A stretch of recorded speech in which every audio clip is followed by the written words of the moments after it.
우리가 이런 거는 놓치면 안 돼요.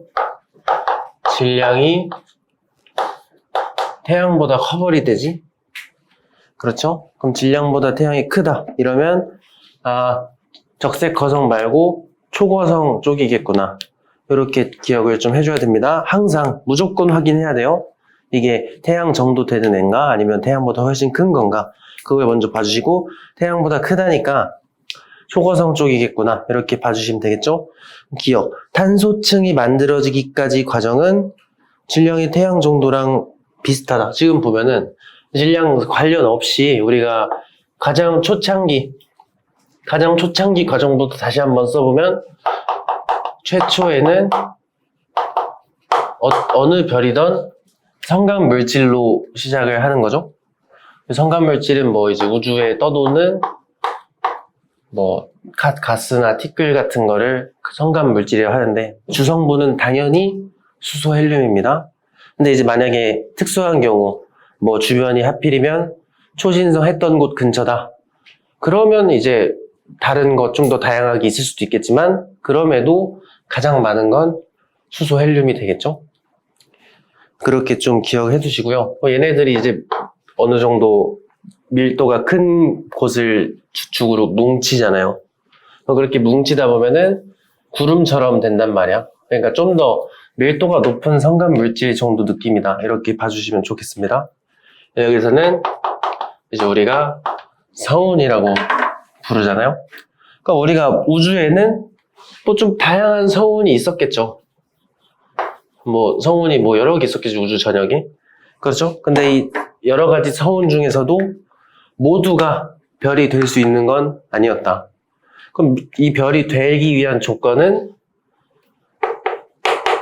밀도는 높으면서 온도는 낮은 성운만이 별이 되기 초기 조건을 갖추는 거였습니다.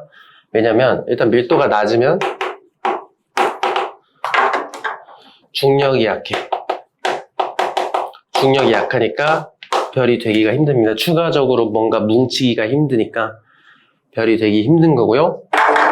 밀도는 높은데 온도가 높다? 이러면 입자가 너무 활발해서 잘 안 뭉쳐요. 뭉치려고 하면 활발하니까 막 도망가 버리지. 왜냐면 뜨거울수록 입자가 활발하니까. 그러니까 얘도 안 됩니다. 그러면 결론적으로 밀도가 세면서 어느 정도 중력을 충족하면서 애들이 좀 온도가 낮아가지고 좀 둔해. 그럼 이제 잘 붙잡힌단 말이야.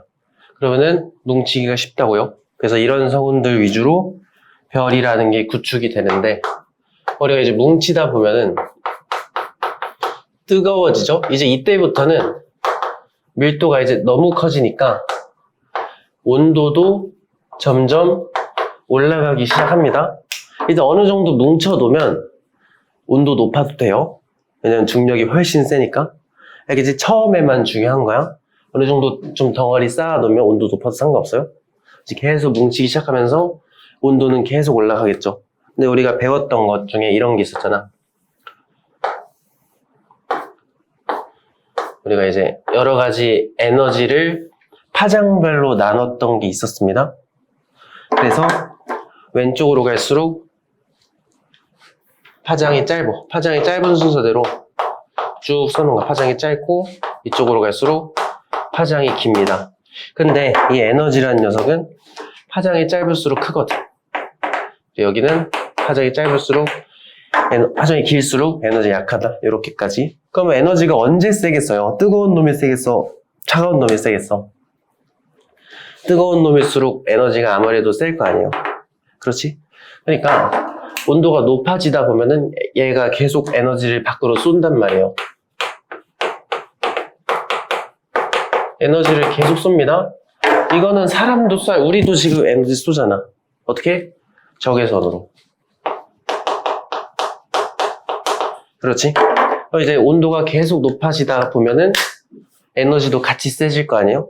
온도가 높아지면 에너지도 점점 센 게 나온다. 그러다가 적외선보다 에너지가 확 센 거 내보내기 시작한다. 그때 에너지 영역이 과시광선으로 넘어가는 겁니다. 뭐 이제 좀 더 이해하기 쉽게 숫자를 넣어보면은 여기 기준을 한 40이라고 잡아볼게요. 그 온도가 낮을 때는 여기서 한 0에서 39 정도 되는 에너지를 쐈다는 겁니다. 이거는 적외선, 눈에 안 보여. 근데 온도가 높아지다 보니까 40 이상의 에너지를 뿜어요. 뭐 한 45 정도 되는 에너지가 밖으로 나오기 시작한다. 이 45 정도 되는 에너지는 적외선이 아니고 가시광선이거든요. 그러니까 이거는 빛 형태로 나오는 거지. 그래서 이런 애들은 이제 빛을 뜨거워서 내는구나. 이렇게 좀 봐주시면 좋을 것 같아요. 그래서 이렇게 온도가 뜨거워서 빛을 내는 거. 이런 애들을 원시별이라고 부르는 거죠. 이 원시별은 빛을 어떻게 내는 거지? 빛의 근원, 빛을 내는 원리. 중력 수축이라고 하시면 돼요. 왜? 중력 때문에 작아지면서 밀도가 커져서 뜨거워져서 빛이 내는 거잖아.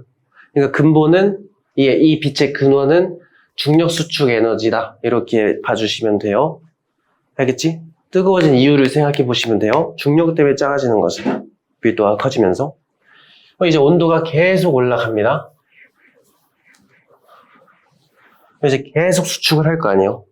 계속 수축하면은 온도가 계속 올라가다가 어디까지? 약 1000만 켈빈까지 상승하다 보면은 우리가 어떤 조건을 하나 맞춰요. 무슨 조건을 맞추냐면 중심부에서 수소 핵융합 반응이라는 거를 하게 되겠죠? 이렇게 중심부의 수소 핵융합 반응. 이때 이 이름 어떻게 짓는 거였지? 재료 갖다가 이름 짓는 거죠? 그럼 수소 핵융합이면 수소 4개가 헬륨 1개가 되는 걸 얘기합니다. 그럼 뒤에 나오겠지만 번외로 헬륨 핵융합이다. 이거는 헬륨이 재료를 가지고 이를 만드는 거니까 이거 같은 경우는 헬륨 3개가 탄소 1개가 되는 걸 얘기하는 겁니다. 이거 조건 몇 도더라? 혹시 알아요? 이거 하려면 몇 도 필요하지?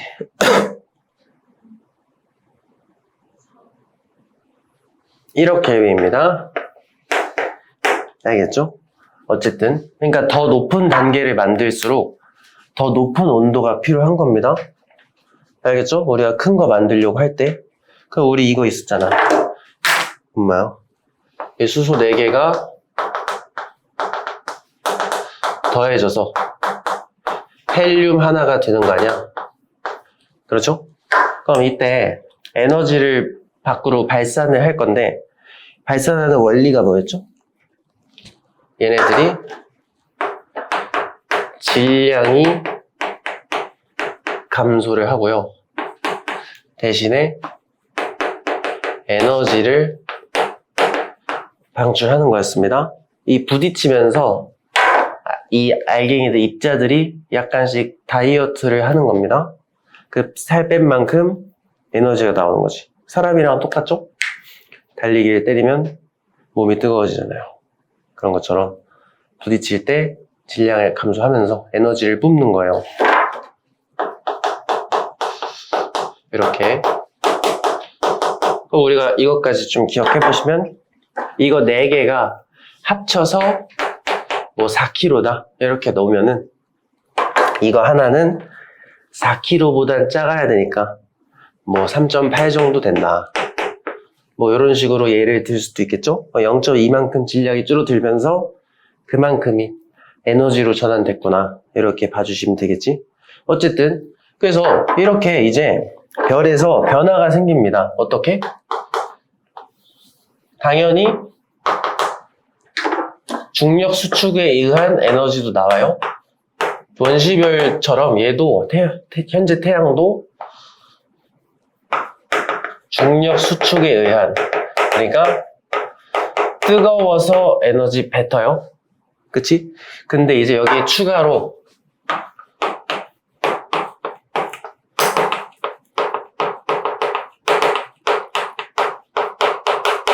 핵융합 에너지가 이렇게 나오다가 이제 완전히 별이 주기율성으로 바뀌면 얘만 나옵니다. 그건 좀 이따가 설명을 해볼게요. 어쨌든 그러니까 이제 별에서 핵융합에 의한 에너지가 나오기 시작하면은 그때부터 우리는 주계열성이다 이렇게 부르는 거죠. 그러니까 우리가 주계열성 기준은 뭐야? 중심부에서 핵융합 하니 안 하니로 핵융합을 안 하고 뜨거워서 빛을 내면 원시별, 핵융합을 해서 이런 핵융합 에너지가 나오기 시작하면 주계열성, 이걸 이제 별 이렇게 부르는 거죠. 별. 어쨌든 이렇게 가시는 거고요. 여기 내부에서 뭐 하고 있다? 수소가 헬륨으로. 그럼 얘가 현재 우리 태양이 뭐 얘 가지고 뭐 여러 가지 특징 있잖아. 뭐 우리가 사는 태양계의 태양이 현재 주계열성 단계고요. 내부에서 뭐 수소 핵융합 하고 있고. 우리 태양 기준 한번 봐봐. 하늘 딱 태양 보면은 크기가 바뀌나? 안 바뀌잖아요. 그럼 크기가 일정해요. 왜 일정하더라? 이거를 이제 좀 생각해 볼 수 있겠죠. 얘는 커져요, 작아져요? 이건 작아집니다. 그렇지? 작아지면서 뜨거워지는 거잖아. 근데 2단계 오면은 크기가 안 바뀌기 시작한다고. 왜? 힘의 평형을 이루고 있어서. 어떻게? 우리가 작아지려고 하는 중력이랑 이 핵융합을 하면서 안에서 에너지가 팍 하고 튀어나오려고 하잖아. 그러면은 여기서 나오려고 하는 핵융합에 의한 내부 압력이 똑같으니까 크기가 유지가 된다. 이렇게 이제 주계열성의 크기가 유지된 이유 이렇게 또 좀 봐주시면 되고, 뭐 몇 가지 특징 더 있었는데 별은 대부분 뭐 여기서 약 90% 정도 됩니다.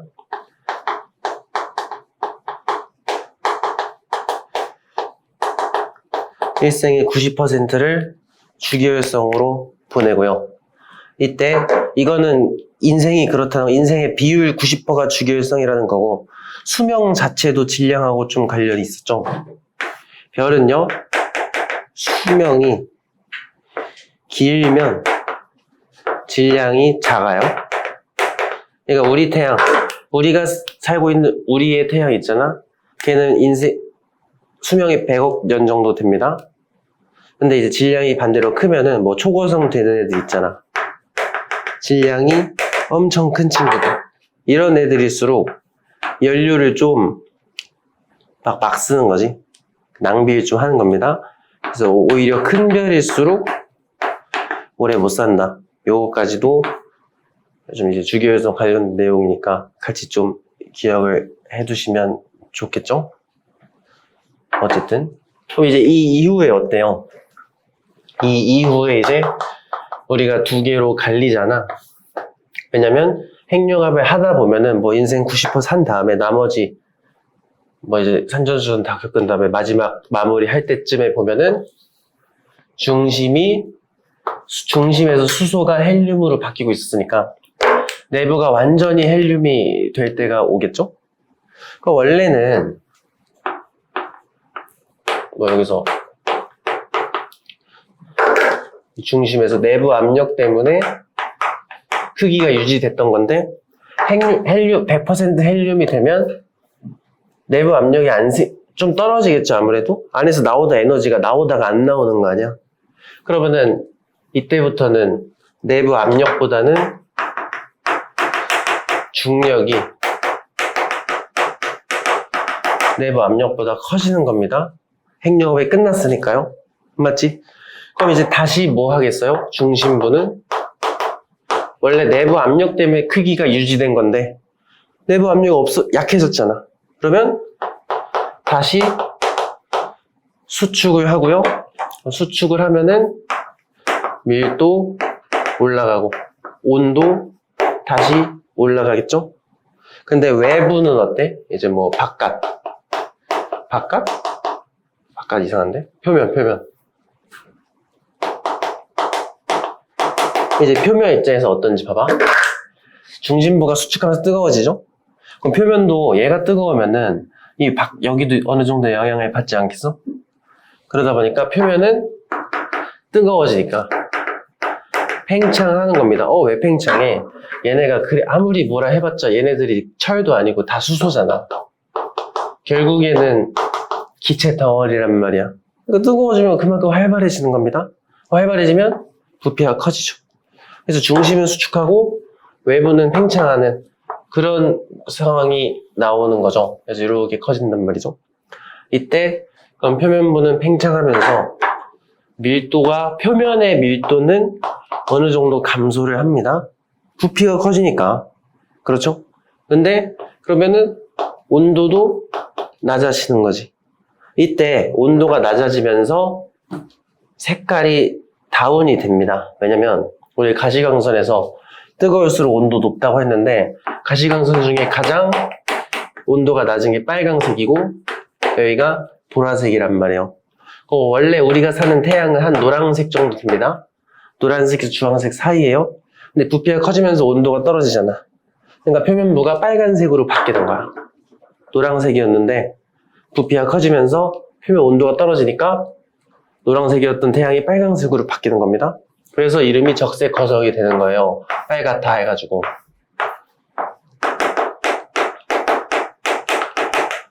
이렇게요. 했겠지? 이때 이렇게 생기는 게 적색 거성이고, 그럼 적색 거성이 된 다음에는 이제 뭐 하냐? 그 다음 단계 핵융합을 합니다. 왜? 중심부는 뭐 하고 있어? 밀도 높이고 온도 높이는 중이잖아. 온도 높아지다 보면 원래 1000만 정도 됐잖아. 어디 갔어? 1000만 정도 됐었는데 계속 높아지다 보면 1억까지 찍겠죠. 1억을 찍는 순간 중심에서 헬륨이 탄소로 헬륨 핵융합 반응하는 거지. 뭐 어쨌든 이제 이 과정은 질량이 크던 작던 다 똑같아요. 근데 질량이 태양 정도 되는 애들은 이제 여기서 핵융합 끝났다 해봅시다. 그러면은 탄소가 되는 거잖아. 가운데 탄소가 되는 거고 이 주변에는 어느 정도 영향받아서 뭐 헬륨, 여기 수소 이렇게 됩니다. 그럼 이제 여기서 또 중심부 핵융합 끝났으니까 또 수축해가지고 온도 올리고 싶잖아. 근데 여기서부터는 이제 질량이 모자라서 우리가 수축을 하려면 중력이 세야 되잖아. 중력이 세려면 질량이 커야 돼요. 근데 태양 정도 되는 질량으로는 더 이상 뭉치게 할 수가 없는 거지. 그래서 태양 정도 되는 애들은 여기서 끝. 근데 질량이 태양보다 훨씬 큰 애들은 여기서 탄소가 된 이후에도 엄청 크니까, 등치가 크니까, 힘이 세니까 여기서 더 수축하고 그 다음 단계 핵융합도 가능하다는 거죠. 질량이 커서 힘이 세니까. 그래서 쭉쭉쭉 간단 말이에요. 쭉쭉쭉 가가지고 결국에는 이런 애들은 초고성이죠. 초고성 같은 경우는 다 끝나면 중심부가 철, 그 다음에 뭐 규소, 뭐 산소, 탄소, 헬륨, 뭐 수소 이런 식으로 마무리되는 거고요. 적색과성 여기서 더 못하니까 그냥 탄소, 헬륨, 수소 이게 끝 이렇게 가는 거지. 그래서 질량 차이 다시 한번 얘기하지만 여기까지는 똑같은 거죠. 근데 초과성은 여기 다음에 얘까지 가는 거죠. 근데 여기서 끝난 이유가 또 중요하죠. 철에서 끝난 이유. 철이 안정해서 가장 안정적인 원소다 보니까 이 다음 단계 핵융합 하려면 엄청나게 많은 에너지가 필요한 겁니다. 이제 그거는 별 내부에서 만들 수가 없어서 별 내부에서 여기까지. 근데 이제 여기서 중력만 받을 거 아니야. 그럼 핵융합 끝났으니까 또 중력만 받잖아. 이렇게 뭉개지다가 터진단 말이에요, 별이. 그런 걸 초신성이라고 하는데 폭발은 진짜 엄청나게 강한 에너지가 나오다 보니까 철보다 무거운 애들은 그때 좀 발생이 된다. 이렇게 봐주면 되지. 너무 많이 했나? 한 문제 하는데 이거 어차피 다 비슷비슷한 내용일 거 아니에요? 그래서 기억. 탄소층이 만들어지기까지 과정은 똑같다. 근데 질량이 태양보다 훨씬 크면 이 다음에 더 가는 겁니다. 탄소핵융합, 뭐 규소핵융합. 여기 쭉쭉쭉 가가지고 철까지 간다는 거지. 그 전까지는 똑같고요. 니은. 철이 만들어진 후 철이 수축하다가 수축을 견디지 못하면 뭉개지다가 터진다. 초신성이라고 하는 거죠.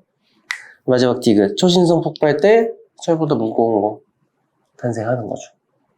이거 지금 잘 안 보이는데 A는 검정색 선 흡수 스펙트럼이고요. B는 검은 배경이니까 이거는 선 스펙트럼이 되겠죠? 방출 스펙트럼. 그 다음에 C가 아무것도 없는, 그러니까 선이 아무것도 없으면 연속 스펙트럼이 되겠지? 이제 무지개, 꽉 차 있는 무지개. 봅시다. 기억. 스펙트럼 빛이 파장에 따라 나온다. 아까 얘기했던 거죠?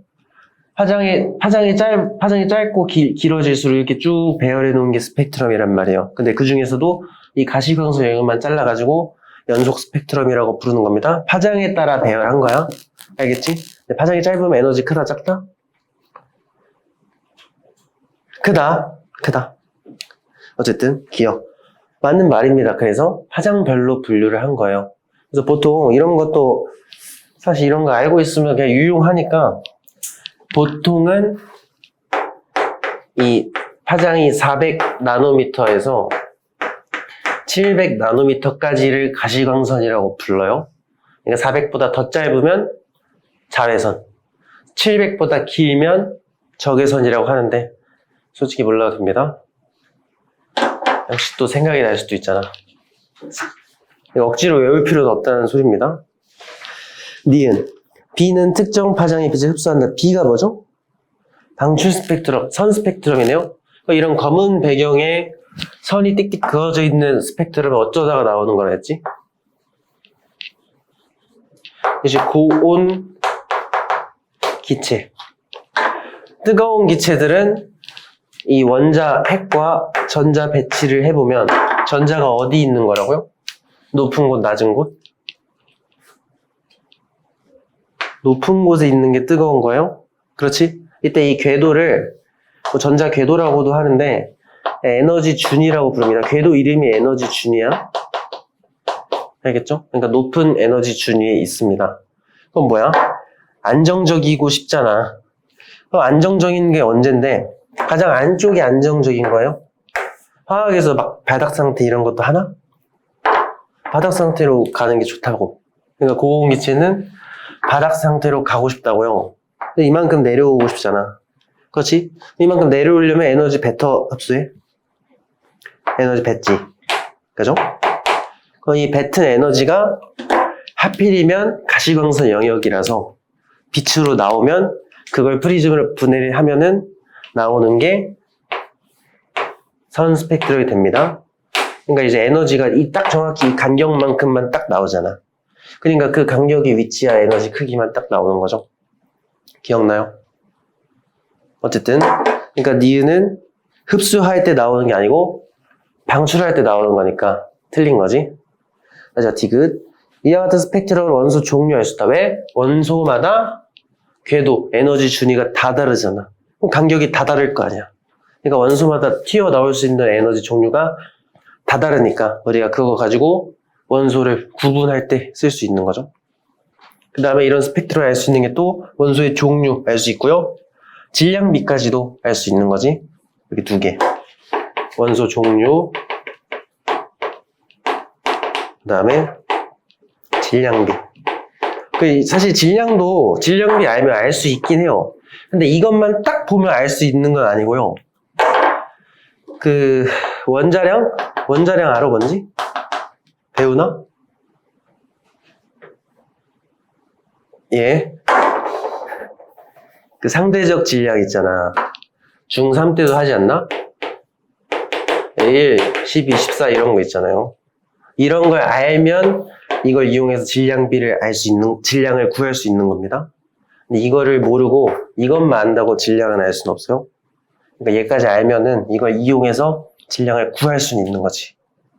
어쨌든 디귿은 맞죠? 우리가 태양계, 우리가 살고 있는 우리 태양계가 형성될 때 한번 쭉 보시면 일단 가장 먼저 아무래도 우리 태양도 애초에 성운으로 시작하지 않겠어요? 그렇지? 모든 별은 성간물질 성운 원시별 순서니까 성운. 근데 이제 우리 태양이니까 태양계 성운이라고 하는 겁니다. 그 다음에 순서대로 나타낸 거였네 애초에.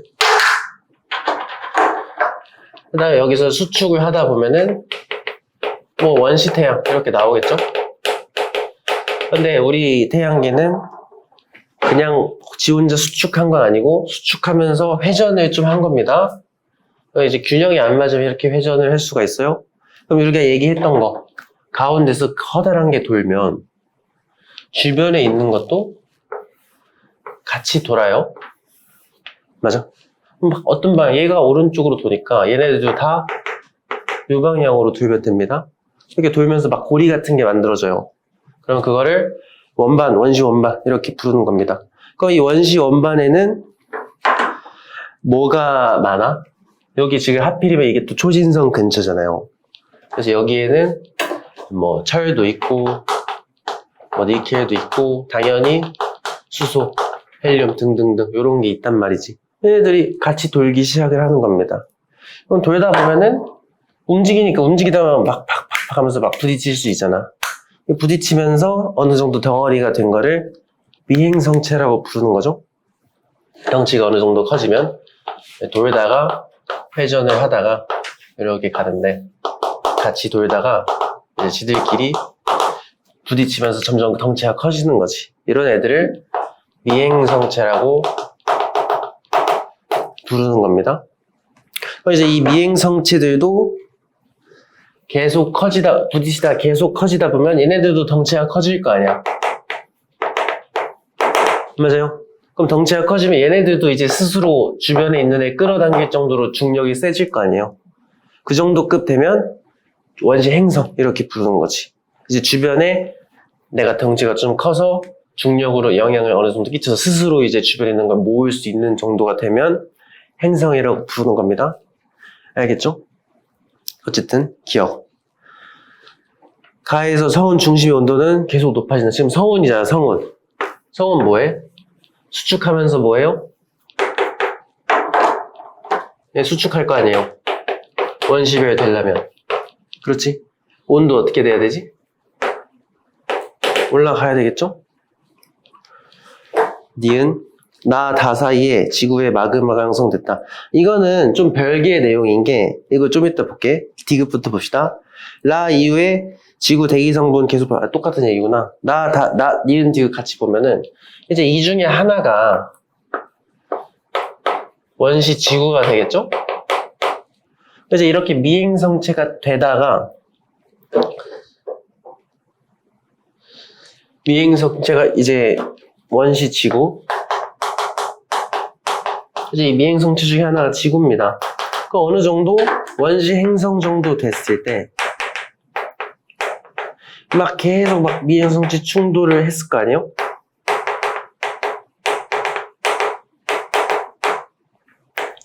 그렇지? 그럼 이 충돌하다 보면은 아무래도 온도가 어떻겠어요? 뭔가 계속 막 갖다 박는 거잖아. 돌 같은 게. 온도가 높겠죠. 온도가 높으면 지구 자체가 녹아요. 그래서 그거를 마그마 바다라고 부릅니다.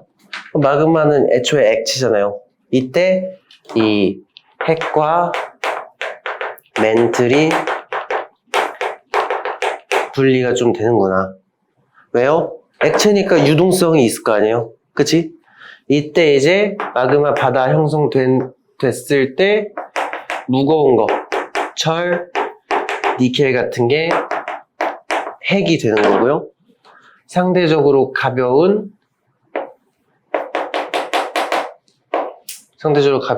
뭐 규소, 산소 같은 애들은 올라가서 이제 멘틀 같은 게 되는 거죠. 이때 이제 핵과 멘틀이 좀 분리가 됐다. 그 다음에 충돌을 평생 하는 거 아니잖아. 오늘날에 충돌이 없잖아. 왜냐면 계속 뭉치니까 어느 정도 정리가 되는 거지 뭐. 그렇죠? 그래서 어느 정도 커지다 보면 이제 재료가 없을 거 아니에요. 떠다니는 게 다 어디에 뭉쳐졌으니까. 충돌 횟수가 떨어지면서 온도가 감소를 하겠죠? 그래서 마그마가 식는다. 이렇게 분리된 채로 식어버린다고요. 그럼 그때 원시 지각이 형성되는 거고, 온도가 떨어지다 보니까 이때 뭐 공기, 대기, 원시 대기가 이렇게 있으면 이 대기 안에 뭐 되게 다양한 여러 가지 기체들이 있단 말이야. 뭐 수소도 있고 뭐 수증기도 있고요. 또는 뭐 할랬더라? 그 이산화탄소 뭐 이런 애들이 있단 말이에요. 그렇지? 온도가 떨어지다 보면 이 수증기가 물로 바뀌면서 비가 막 내린다. 비가 몇십억 년 동안 막 비가 온다고요. 그럼 얘가 액화돼서 내린 비가 현재 바다가 되는 겁니다. 어쨌든 뭐 바다가 생기고, 그럼 이제 바다에서 뭐 진화를 거듭해가지고 바닷속에는 뭐 자외선이 차단되니까 거기 생명체가 살기 좋고요. 그럼 바다의 생명체가 이제 최초로 뭐 단세포 생물, 뭐 아메바 같은 거 생겼다가 진화하면서 어쩌다가 광합성을 할 수 있게 된 거지. 그럼 이제 산소가 만들어지니까 뭐 더 다양한 생물들이 이제 진화할 수 있는 계기가 됐다. 뭐 이런 내용이 나오겠죠. 어쨌든. 그럼 니은을 보시면 마그마 바다가 생긴 게 나, 다 사이인데 나, 다면은 요거잖아요. 원반 생기고 미행성도 형성된 건데 이건 아직 지구 있지도 않아요. 그렇지? 일단 지구가 생긴 다음 이 이후에 얘네들이 나와야 되는 거잖아. 그러니까 시기상으로는 뭐 다와 라 정도? 다와 라 사이가 오히려 맞겠죠. 미행성체가 일단 생기고 충돌하면서 마그마 바다가 생기는 거니까. 그렇지? 시기가 너무 일찍이죠? 이건 아직 없어. 미행수 있지도 않는데. 그렇죠? 그 다음에 라 이후 이제 어느 정도 행성이 생기고 나서 지구 발달 과정을 보면 대기 성분 어때? 뭐 수증기가 비가 되면서 물이 되는 거면 대기 속에 수증기가 적어지는 거잖아. 뭐 이산화탄소는 바닷속에 들어가거나 또는 물속에서 광합성 가능하면 이제 물속에 산소 꽉 차면 대기 중으로 산소가 또 올라오잖아. 그럼 대기 성분이 계속 바뀌네요. 수증기는 줄어들고 이산화탄소도 줄어들고 산소는 늘어나고. 그렇지? 뭐 그런 식으로 대기 성분은 이 지구 발달 과정에서 계속 변형이 좀 되겠죠? 이해되나? 이것도 한번 정리를 좀 하면은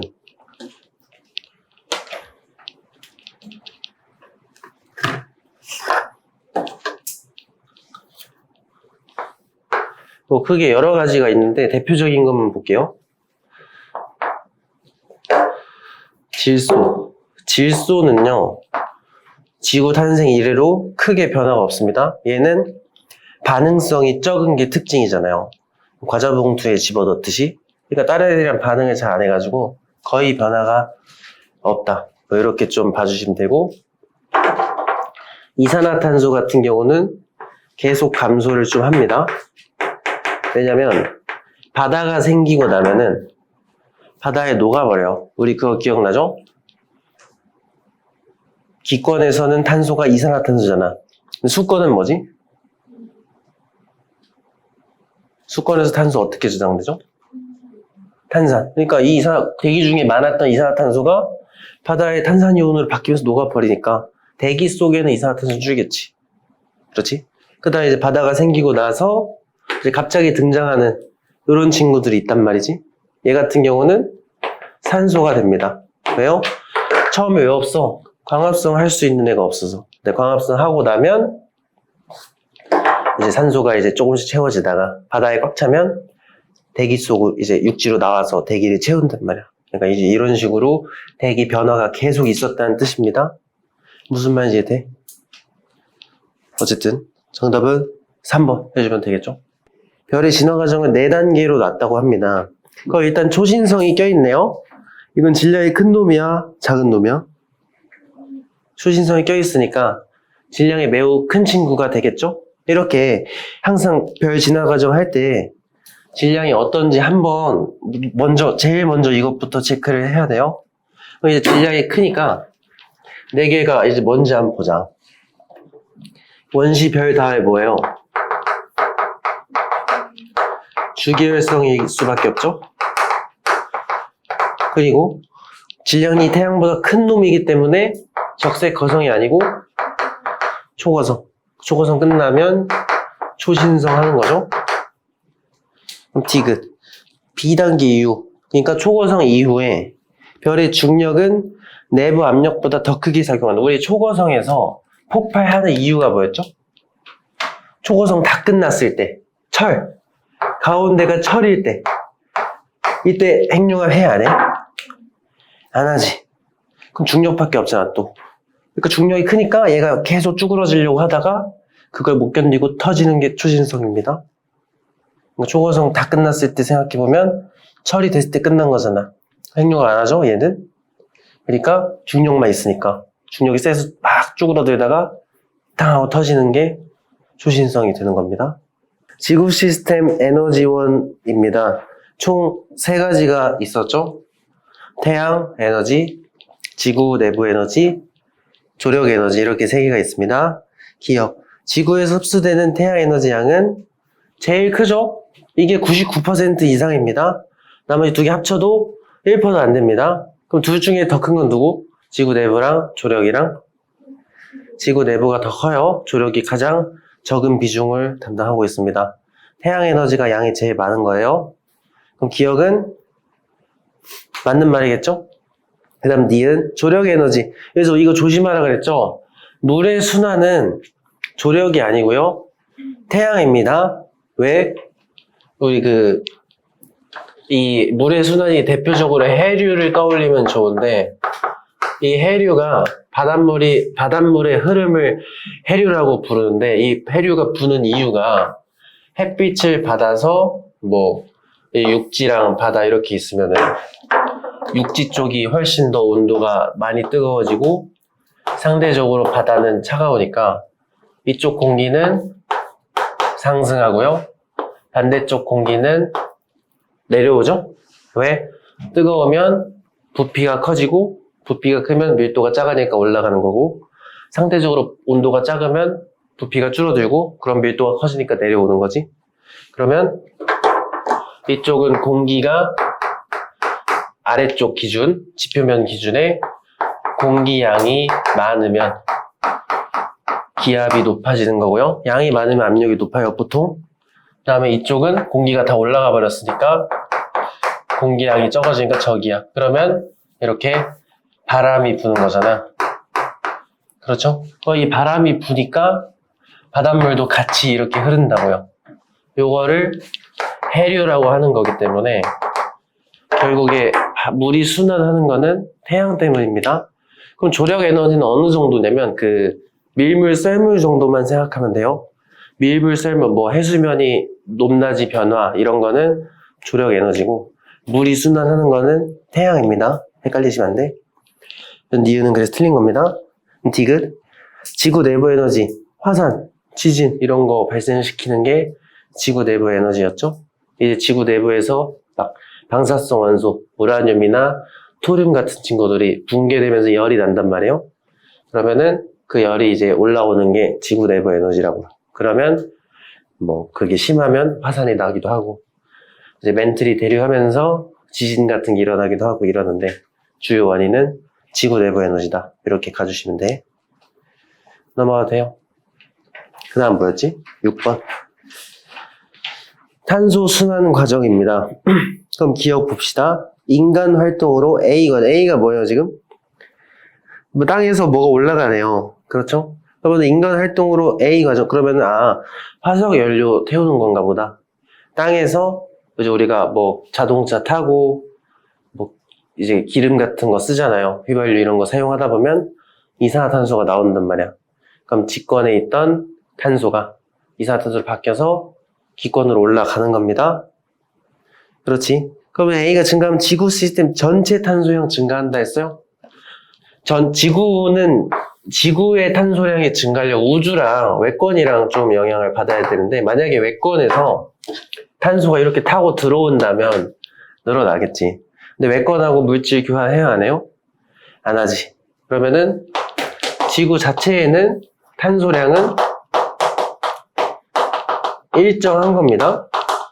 그럼 우리가 화석 연료를 많이 쓰면은 이 직권에 묻혀 있는 탄소 형태는 뭐 화석 연료도 있고, 그다음에 그 탄산염 있잖아요.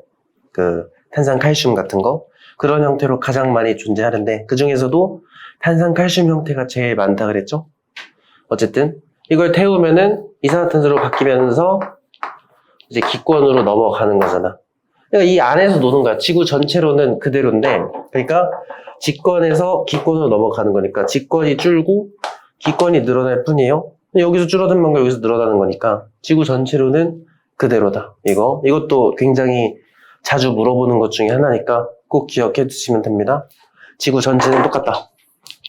니은 B에서 B는 뭐지? 이제 뭐 여기 소 같은 거 있네요. 어쨌든 B 과정, 이제 이것도 그림이 안 보여. 여러분 보여? 뭐 어쨌든 좀 읽어보면서 유추해 보겠습니다.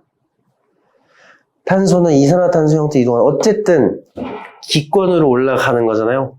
기권으로 올라가면 이산화탄소로 바뀌어야 되겠지? 네, 그렇게 좀 생각해 주시면 되겠네요. 어쨌든 올라가고 있는 거니까. 그러면은 맞는 말이 되겠네요. 이거는 이제 광합성 옆에 써 있는 거니까 호흡이겠네요. 호흡이 뭐야? 생명체가 숨을 쉬면서 에너지 얻는 과정을 호흡이라고 하는데, 여기에는 포도당, 이 포도당 안에 탄소가 들어 있습니다. 이런 거를 유기화합물이라고 하죠. 생물권에서는 유기화합물 형태로 저장이 되는 겁니다. 생물 안에 이거랑 산소를 결합시키면 에너지가 나오고요. 이 에너지로 생물이 삶을 이어가는 거지. 이거의 부산물로 물, 그리고 이산화탄소가 나온다. 그래서 결국에 이 과정에서 유기화합물이었던 탄소가 이산화탄소로 바뀌면서 생물권에서 기권으로 넘어가겠네. 이렇게 봐주시면 되겠죠? 호흡. 광합성은 거꾸로죠? 여기서 광합성 화살표만 반대로 바꾸면 광합성이야. 그렇지? 광합성 같은 경우는 공기 중에 있던 이산화탄소가 생물 안으로 들어가면서 이제 유기화합물 탄소로 바뀌는 거니까 그렇게 좀 봐주시면 됩니다. 참고로 광합성은 꼭 공기에서 갖고 올 필요는 없죠? 물속에 사는 애들도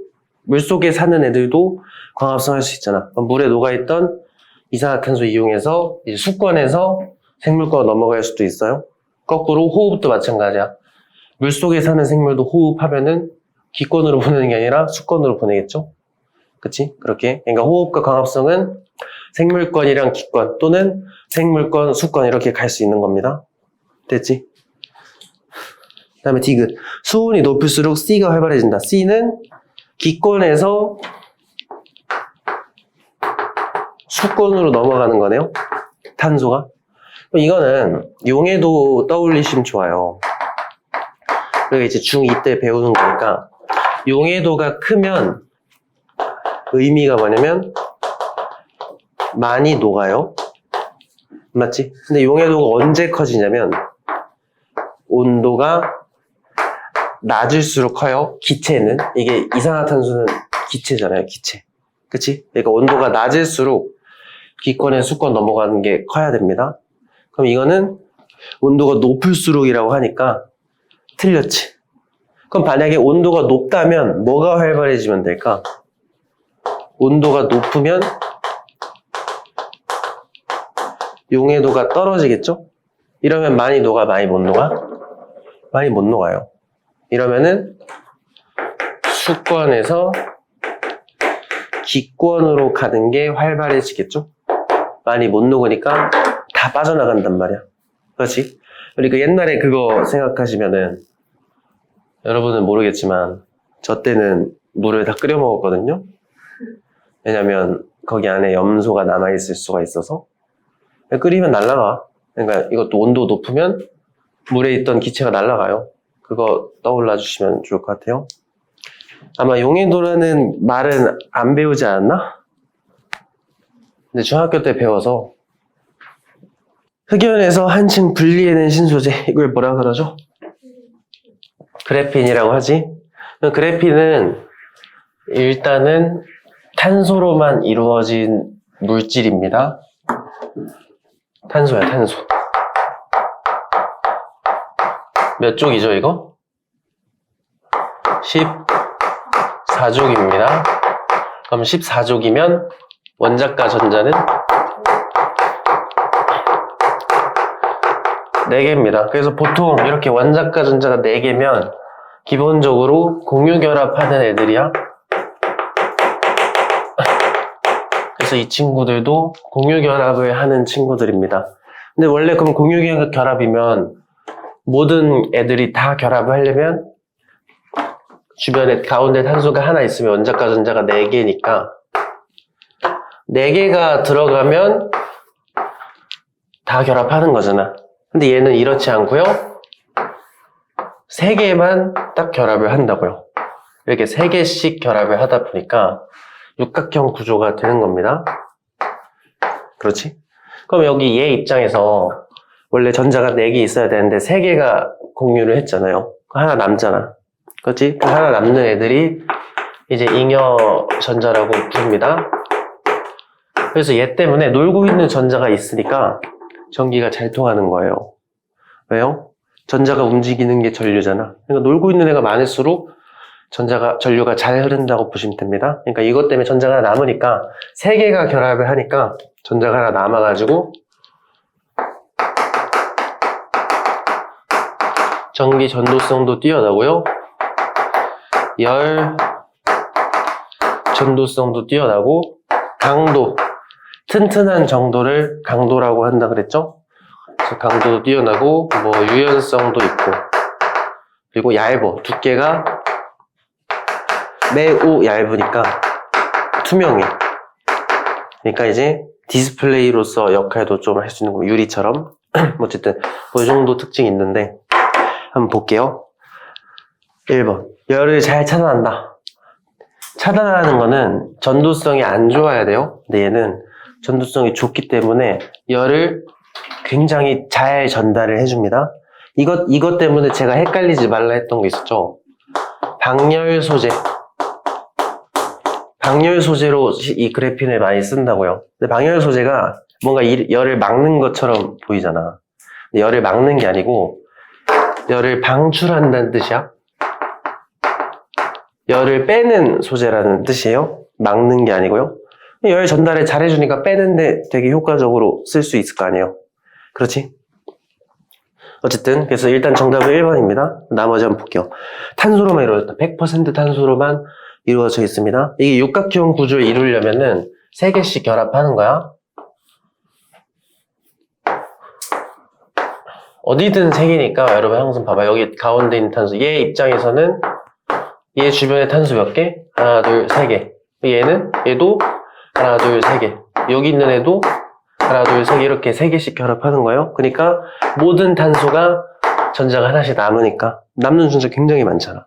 그러니까 전기가 잘 흐른다. 이렇게 봐주시면 되고 3번 엄청 얇아서 빛을 투과시킬 수 있다. 그러니까 원자 한 겹 수준의 얇긴 거예요. 이게 흑연 한 층만 탁 뗀 거잖아.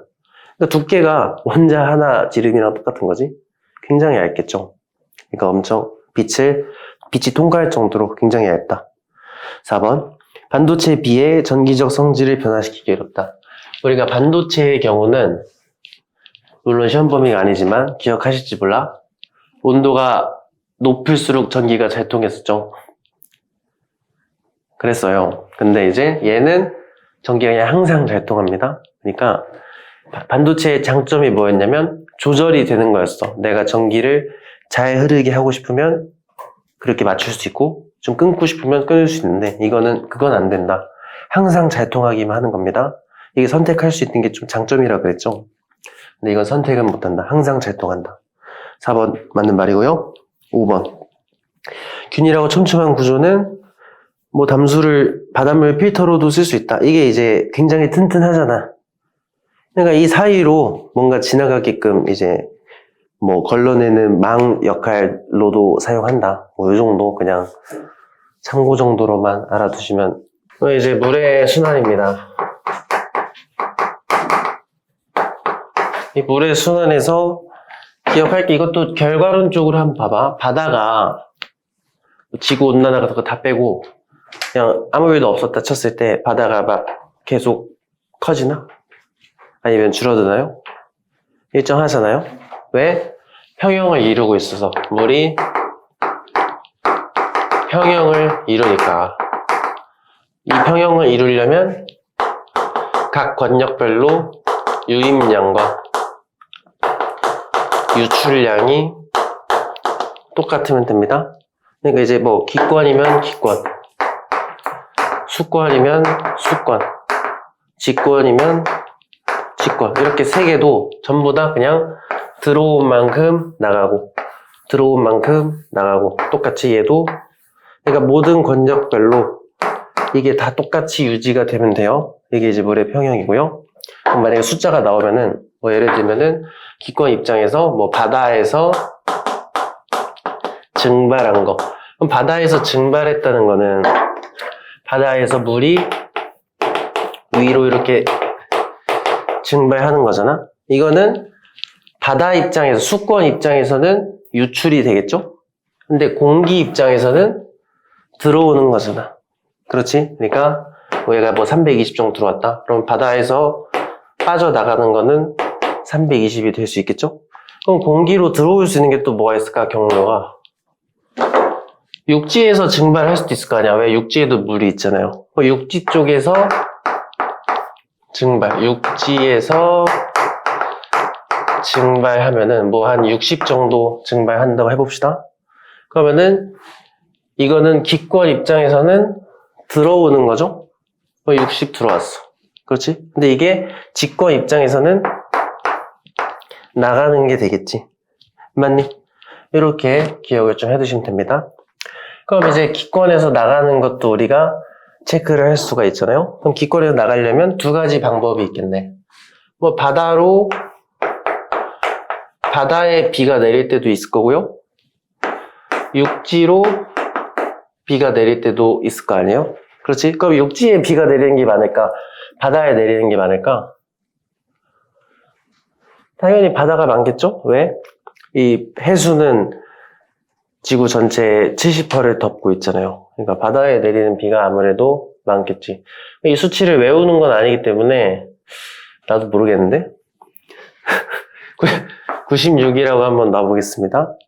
그러면 이거는 기권 입장에서 나가는 거가 되겠죠? 그럼 육지에서 내리는 비가 96이면 나가는 게 합쳐서 들어온 만큼 되면 되잖아.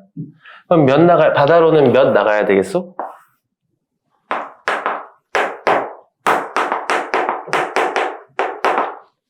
계산하면 되죠? 합쳐서 380이 나오면 되니까 이거 몇이지? 284인가? 됐죠? 그러면은 바다에 내리는 비는 바다 입장에선 들어오는 게 될 거 아니야. 그러면 여기서 이렇게 써주면 될 거고요. 육지로 내리는 비는 육지 입장에서 유입량이 되겠죠? 이렇게 써주고 나머지도 이제 맞춰보시면 됩니다. 그럼 직권에서 한번 볼게요. 직권에서 이만큼 들어왔고 기권으로 60 나갔잖아요. 현재 들어온 양이 더 많네? 그럼 빠져나가는 건 또 어떤 경로가 있을까? 우리 강이 결국에 어디로 간다? 강은 어디로 흐르죠? 바다로 흐르잖아. 그러니까 직권에서 유출은 바다로 흘러나가는 것도 있을 수 있단 말이에요. 그럼 이게 합쳐서 들어올 만큼 나가야 되니까 96이 찍어야 되죠. 그러니까 36만큼 나가면 되겠네. 육지에서 바다로 나가는 게 36 이렇게요. 그러면 직권에서 나간 거면 어디로 나갔어? 수거로 나갔으니까 수거 입장에서는 들어온 양이 되면 되겠죠? 이거 두 개 더하면 몇이지? 320이네요? 딱 맞네. 그렇죠? 이렇게 봐주시면 됩니다. 기억. 기권에서 구름이 생성될 때 에너지가 방출된다. 이것도 중3거 복습이네. 구름은 기체예요, 액체예요? 구름은 액체입니다. 구름은 물이에요, 물. 우리 가습기 생각해봐. 가습기 연기가 막 나와요. 그거 기체인가? 거기 앞에 계속 서 있으면 어떻게 돼? 머리가 감겨지겠네요. 그치? 구름은 액체예요? 그럼 기권에서 구름이 생성된다는 건 수증기가 물이 되는 겁니다. 그럼 기체가 액체가 되는 거네? 에너지 흡수해야 될까, 방출해야 될까? 방출해야 되죠. 왜냐면 이게 구름인데 기체, 이거는 기체고 이거는 액체잖아. 그럼 기체가 활발해, 액체가 활발해? 기체가 활발하지. 그러니까 이만큼 둔해지면 에너지 남는 거 아니야. 그 남는 만큼을 방출하는 거야. 그래서 기억, 기권에서 구름이 생성될 때 에너지 방출하는 겁니다. 맞는 말, 니은. 물의 순환은 주로 누구 때문에? 태양 때문에, 태양. 그렇죠? 이런 증발 같은 거 일어나려면 햇빛을 받아야 되잖아. 뜨거워야 되니까. 맞는 말, 디귿. 물의 순환 과정에 직권의 물질이 바다로 이동한다. 여기 보시면 육지에서 한강이 이제 흘러들면서 직권에 있는 여러 물질들 녹여서 같이 흘러 쓸려간다 그랬죠? 그게 이제 염류의 근원이 되기도 하고. 맞는 말이 되겠네요. 다 맞네요. 5번은 2번 왜 아니냐고요? 우리가 수축을 하면서 온도와 밀도가 올라가면 이제 가는 질량이 태양 정도니까 적색거성이겠네. 그럼 가는 수소, 나는 헬륨, 다는 탄소겠네요. 그럼 나가 헬륨이 온도와 밀도가 높아지면 탄소가 된다. 사실 이게 어떻게 온도와 밀도 높아지면 탄소 되잖아. 근데 좀 더 정확히 써줘야 돼요. 이런 선지를 풀 때는 정확히 얘기하면 핵융합을 해야 되잖아요. 그래서 틀린 거예요. 그러니까 온도와 밀도가 높아져도 다 핵융합하는 거 아니잖아. 우리 이거 한번 반례 한번 들어보자. 만약에 이게 헬륨이 탄소가 되는 거긴 한데 그 적색거성 끝자락 한번 봐볼게. 우리가 100% 탄소 된 다음에 얘가 계속 이제 수축을 할 거 아니야. 그 온도 올라가죠? 다음 단계로 왜 얘는 규소가 못 되지? 적색거성은? 질량이 딸리니까 핵융합 못하니까 여기서 끝나는 거잖아. 그러니까 단순히 온도와 밀도가 높아진다고 무조건 핵융합 하는 게 아니잖아요. 그러니까 정확히 나가 이제 온도와 밀도 올라가서 핵융합 하면 다가 될 수 있다. 이렇게 써줘야 맞는 겁니다. 알겠지? 5번은 답이 이제 4번이잖아. 왜 4번인가? 보시면 다 있는 원소. 우리가 빅뱅 초기에는 탄소 생겨 안 생겨? 왜 안 생기죠? 우리가 이제 보통 3분이죠, 3분. 우리가 이제 우주 초기, 이제 빅뱅 시작 0초. 이거 뭐 3분까지 한번 바로 가볼게. 이때 시간이 지나면서 뭐가 계속 떨어지죠? 밀도는 어때? 시간 지날수록 떨어지죠? 밀도가 떨어지니까 온도도 떨어지는 거지. 이제 온도가 떨어지다가 그런 와중에 이제 뭐 여기서 뭐 기본 입자 생성되고 여기서 말하는 기본 입자는 쿼크와 전자가 있겠죠? 그렇다면 시간이 지나다가 기본 입자끼리 결합해서 특히 쿼크끼리 결합을 해서 양성자 그리고 중성자 요런 거 생성이 되겠죠? 이 다음에 3분에 돼서야 양성자와 중성자가 결합을 해서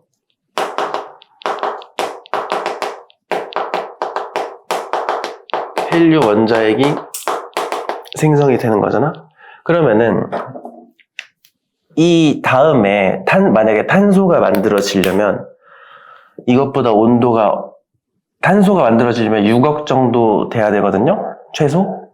근데 탄소가 만들어지기에는 이제 우주가 너무 추워졌어. 시간이 지나면서 너무 차가워가지고 수소가 헬륨이 되기엔 충분한 온도인데 헬륨이 탄소가 되기에는 3분이 지나면 우주가 그만큼 식었기 때문에 안 되는 겁니다. 그러니까 이제 우주가 추워가지고 팽창하면서 빅뱅 우주론에 따라서 온도가 떨어졌는데 3분 정도 돼서 온도가 떨어졌을 때는 탄소가 만들어지기에는 온도가 모자라다. 이렇게 봐주시면 좋을 것 같습니다. 그러니까 이제 우연히 겹쳐야 돼요, 상황이 항상.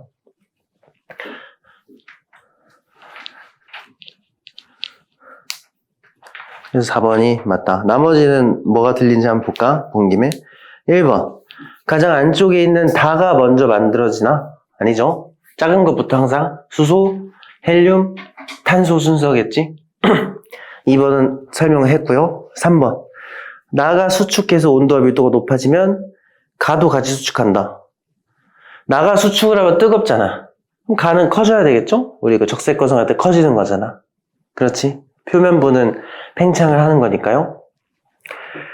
4번이 답이고요. 5번. 가가 팽창하면 온도가 낮아지잖아. 그럼 무슨 색? 빨강색이 돼야 되죠? 빨강색. 그러니까 이름이 적색거성이죠. 한번 봐볼까? 같이 한번 보면은 이렇게 살면서 처음 보는 그래프가 나올 수도 있어요. 그쵸?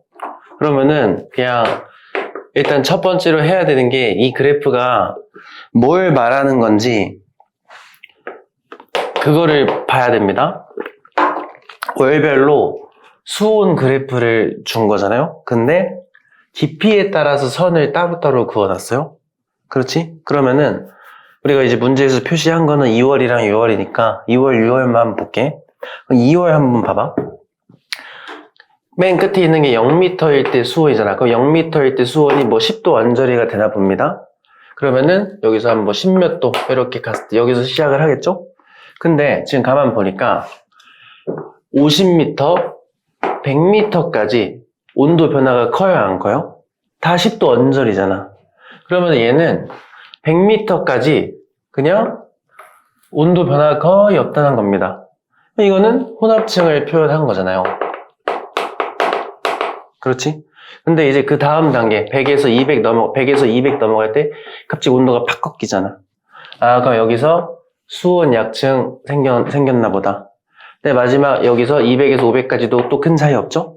그러면 심해층 얘기하는 거구나. 이렇게 2월에는 층상 구조가 이렇게 좀 구성이 되나 보다. 이렇게 봐주시면 되고요. 6월일 때 한번 봐봐. 6월일 때는 0m 표층 수온이 꽤 높아요. 얘 몇이지? 뭐 한 20 정도 되네? 그럼 표층수 아무래도 2월이니까 더 덥겠죠. 그렇지? 2월이니까 저렇게 되는 거고요. 근데 이제 얘는 50m 내려가는데 갑자기 온도가 확 떨어지잖아요. 여기가 50m인데 벌써 온도가 뭐 한 5도까지 떨어져요. 이렇게 확 떨어지는 거네요. 맞니? 그 다음에 얘는 이 밑에는 큰 차이가 없잖아. 그렇죠? 이런 식으로. 그럼 6월에는 표층 수온은 높은데 바람이 덜 부니까 혼합층은 거의 없구나.